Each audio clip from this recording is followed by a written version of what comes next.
Yes. Well, we're following the new political turmoil in Zimbabwe, where the world's oldest head of state, Robert Mugabe, may be facing a coup. The 93-year-old has ruled Zimbabwe since it achieved independence in 1980. He's repeatedly been accused of large-scale human rights abuse. The military has taken over Mugabe's government in the capital of Harare and placed him under house arrest. Investigative journalist Maynard Manyowa joins me now by Skype to talk more. Maynard, what are the conditions right now in Harare, and what are you seeing?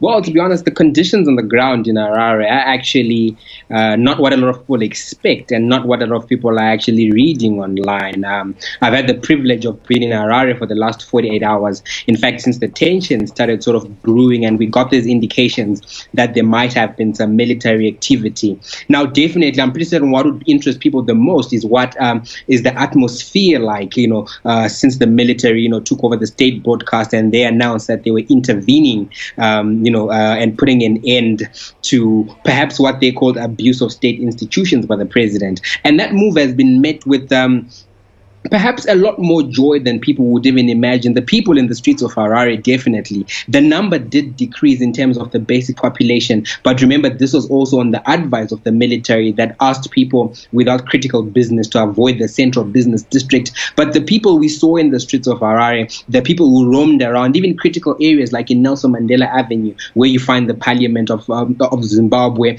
and even in streets like in Samora Machel, where you find the headquarters of the president himself, Monomtapa buildings, and the constitutional court and the offices of the vice president. People were walking freely. There was obviously military presence, not as heavy as reported. There were about a tank at each intersection, making about, I think, all 5 of them, and intermittent roaming of military personnel. But the mood with the citizens of Zimbabwe is one which is rather startling. People are almost in a joyous mood because, like as you said, although it's not a coup and it's not been termed as a coup, you do have a general populace who seem to have taken it that way. And the idea that Robert Mugabe could have been deposed or that Zimbabweans could be free, from his rule is one which is quite exciting. And the reason perhaps for this mood would likely be, as you stated in your introduction, for about 37 years that Robert Mugabe has been in government, he has been instrumental in brutal attacks towards the citizens. And he has done this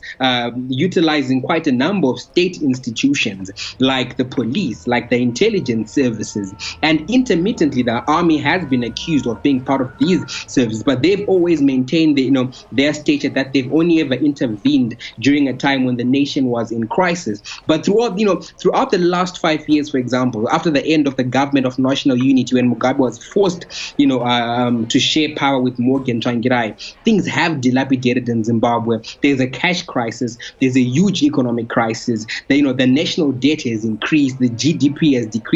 The country isn't just stalling, the country is regressing back to its very dark days. And with it, Robert Mugabe's repressive methods, have been reintroduced. And as he has faced more dissent, he has resorted, to releasing whips onto the citizens. Now, he has done this perhaps, under the advice or perhaps under the influence of his wife, the First Lady, Dr. Grace Mugabe. And she's come out and, she has said, I think over the last 3 months, that she rules the country by proxy. She has said that she controls the president. She has declared herself untouchable in uncertain terms. And she has said she's untouchable on the basis that she's the wife of the president. Her allies in government, the ones rooting for her to take over from Mugabe, or the ones who were rooting for her to take over, Minister Jonathan Moyo, the Minister of Higher Education and Higher and Tertiary Education, Minister Xavier Kasukuwere, the Minister of Local Government, and Minister Patrick Joao, now the Minister of Public Service, the government's Human Resources Manager.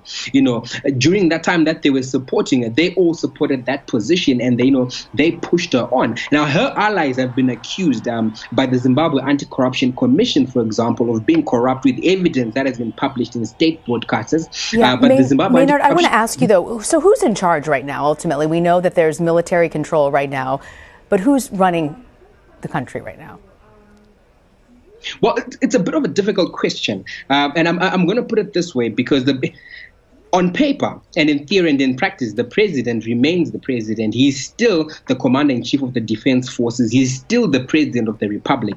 And the army has been specific in their statement that they've not acted out against the president. What they have done is they have moved in to remove elements around the president that have been claiming to control the president by proxy and abusing state institutions, specifically state institutions like the police, state institutions like, like the justice system, and state institutions like the intelligence services, which have been used against opponents from within Mugabe's own party and from outside of Mugabe's own party. Yeah. So the military hasn't...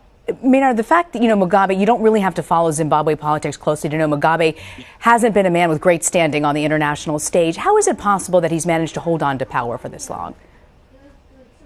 He's done so because he's been able to abuse state institutions, and he's been able to abuse them quite well. He's had a monopoly on institutions like the police, for example. Now, this is critical. I'll give you the example, and you talk about it in quite recent terms. For example, when his wife was booed, the people who booed his wife were jailed for insulting the president. His wife is not the president, but the fact that he considered them political opponents of his wife, he unleashed the police to deal with them. Yeah. Now, the opposition leaders, for example, they have been facing that same challenge. Mugabe can hold a rally today quite freely, but if the opposition wants to hold a rally, Mugabe will send the police to bash them. Yep. So it's things like that that makes opposition nearly impossible in Zimbabwe, because he's got institutions like that.